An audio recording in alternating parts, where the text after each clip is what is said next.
So ito na mga kabrad yung gagawin natin dun sa ating sala set. Ito na yung karuktong na gagawin natin mga kabrad. At ngayon pipilitin natin matapos to.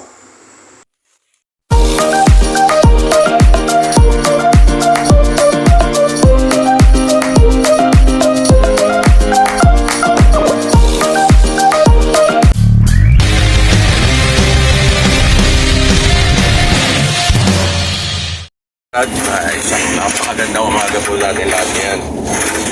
Patungo tayo dito sa ating mini farm dahil meron tayong kakapunin ngayong araw na to. Dahil medyo malalaki na yung ating mga biig. Hindi natin makapon ng ordinaryong araw dahil may trabaho tayo.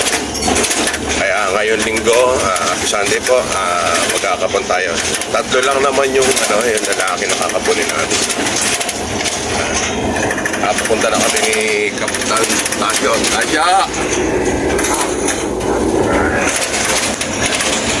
Hey mga brad, nandito na ulit tayo sa ating mini farm. Lucky. Diyan pala nalipat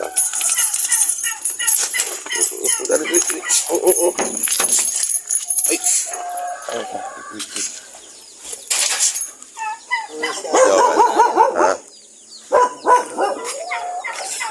Tayo rin, kakapon yan. Boy, paano mo na yung pandesal? Almusal mo na, Joel. Ano yung pandesal dyan, Well?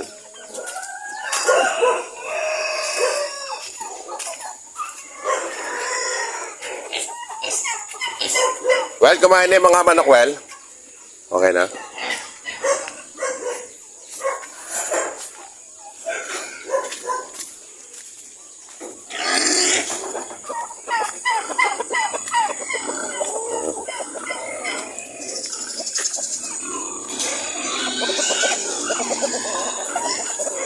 Susunuran niya.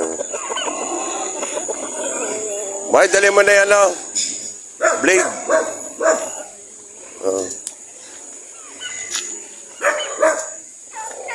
Pati at yung mga bibe. Hindi pa.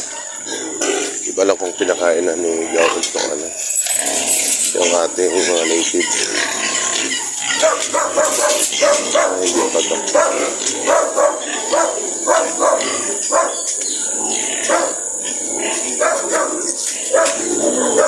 Isa natin dito may isa-isa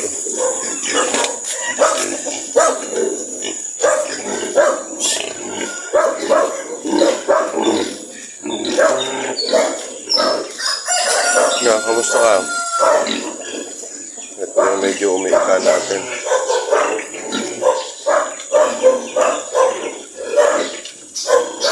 Meron na namang nakaupo dito sa labahagi dito sa nangito na itong ating itong brown. Ayan.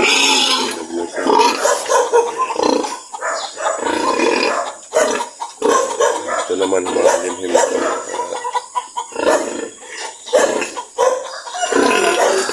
Ito mga kabrad yung kakakunin natin. Ang lalaki na.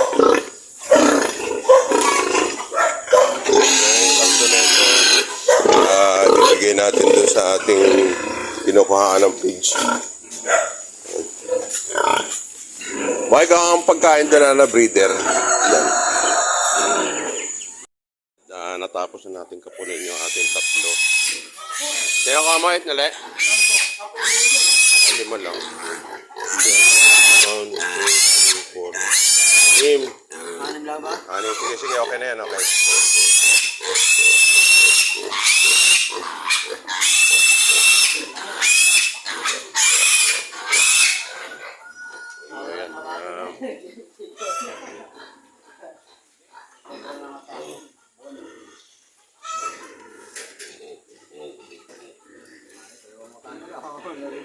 Kapon na natin mga kabrad. Ayan.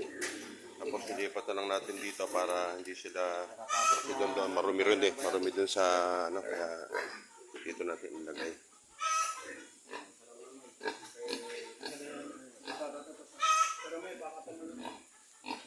Ayan, okay. Tapos na natin magkapon.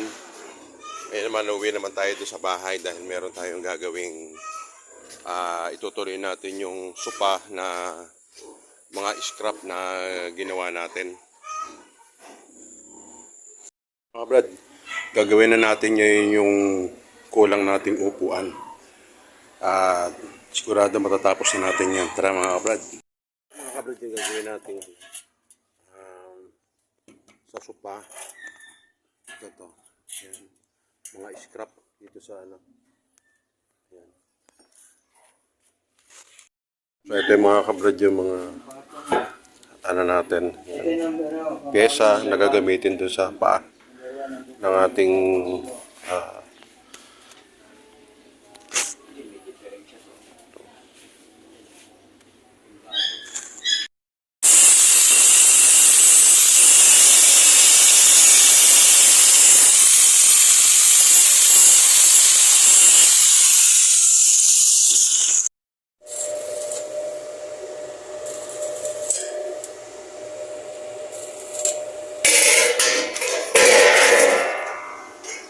mga kabrad yung pyesa ng sala set na na-assemble natin. Pinagsama sa atin, nabasan natin ng isang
ito na nga mga kabrad, naipilok sa natin siya ng kulay itim.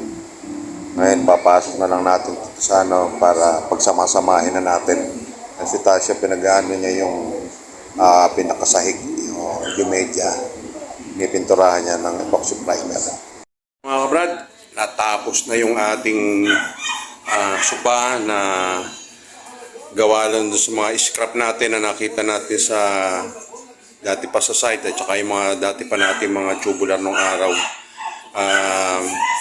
Inabot din siya ng 3 linggo. Pero yan tuwing isang araw lang ng Sunday natin ginagawa. Kaya ito na yung tapinis na natin mga kabrad. Ito na. So, ito na mga kabrad, yun yung napinis natin mula nung balit 3 weeks natin ginawa yung ano na to. Ito, ayan. Bali, ang kulang na lang dito mga kabrad, foam. Lalagyan na lang natin ito ng foam, papagawa lang tayo. Ayan. Yari yan sa mga pira-piraso, mga ritaso, mga dating gate na inassemble natin mga kabrad. Ayan. So ngayon, kompleto na yung ating sopa, sala set. Ayan. Ang ating sala set, kompleto na mga kabrad. At ito yun naman ang ating center table. Hindi pa tapos yan dahil may lalagay pa tayo dito. Ayan. Okay. Mga kabrad, okay, tapos na. Ay, muli mga kabrad, maraming salamat. Sabi nga, tiyaga lang. Hindi na natin kailangan pang bumili ng mamahalim pang sala set. Dahil kung meron lang tayong mga tira-tira sa paligid na pwede natin magamit, magagawa natin. Kaya muli mga kabrad, maraming salamat. God bless po sa atin lahat.